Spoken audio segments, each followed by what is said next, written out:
নমস্কার, আমার আসাম ব্লগে আপনাদের সবাইকে অনেক অনেক স্বাগত। সকালবেলায় আজকে জল খাবারটা নিয়ে এখান থেকে বসে গেল। আজকে লুচি করেছি, সাথে ছোলার ডাল, পেঁয়াজ দিয়ে আর চা নিয়ে বসে গেলাম জল খাবার খেতে। সবাই খেয়ে দিয়ে বেরিয়ে গেছে।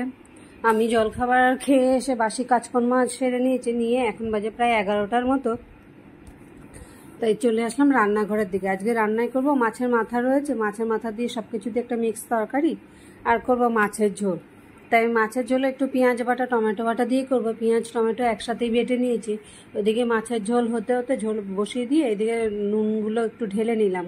বা টেবিলের নুনটা শেষ হয়ে গেছে, আর নুন আমি পাতে যেগুলো কাঁচা নুন থাকে সেটাকে একটু শুকনো খোলায় কড়ার মধ্যে একটু হালকা টেলে নিয়ে তারপরে একটু ব্রাউন ব্রাউন যখন কালারটা চলে আসে তখন নুনের কৌটোয় ভরে দিই।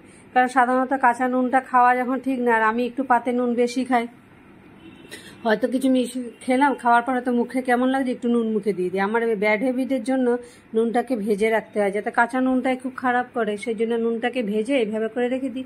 মোটামুটি 1 কৌটো ভরে রাখলে আমার মাসখানেক চলে যায়। আর ওই টেবিলে যে নুনটা খাওয়ার জন্য রাখি সেটাকে সেই জন্য সবসময় একটু টেলে নিয়ে রাখি। এদিকে মাছের ঝোলটা বসিয়ে দিয়েছি, একটার মধ্যে হয়ে গেছে। এখানে মিক্স তরকারিটা মাছের মাথা দিয়ে, তরকারিটা মোটামুটি হয়ে গেছে। এগুলো রান্নাগুলো বসিয়ে দিয়ে এসে এদিকে নুনের কাজটা হয়ে গেলে বেসিনে বাসন টাসন সমস্ত ধুয়ে টুয়ে রান্নাঘরে মোটামুটি কাজকর্ম শেষ। তরকারিগুলো এবার নামিয়ে ফেলে রান্নাঘরটা মুছে টুছে পরিষ্কার করবো। তারপরে একটা বড় কাজ রয়েছে, মাসের বাজারগুলোকে উঠানো। এই প্রত্যেক মাসে একটা মাসের বাজার উঠানো, চাল, আটা, ডাল, নুন যা আছে এগুলো সমস্ত ঢালা, উঠানো, এগুলো অর্ডার করা, আবার সময় মতো এগুলোকে বুক করা। গ্যাসের জন্য এখন বুক করতে হয় অনলাইনে। তাই এগুলো যদি একবার ভুলে যায় তাহলে তো সারা মাসের জন্য প্রচুর কষ্ট হয়ে পড়ে। বিশেষ করে তো সিলিন্ডারের জন্য খুব প্রবলেম হয়ে যায়। তাই মনে করে 1-2 তারিখ থেকে মনে করতে থাকি সিলিন্ডারের বুক করবো কবে।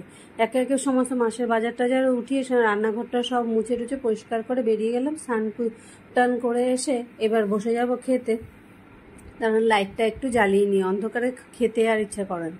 যতই ইলেকট্রিক বিল যাই লাগুক না কেন, খাওয়ার সময় একটু শান্তিতে খেতে না পারলে সারাদিন পরে তখন আর ভালো লাগে না।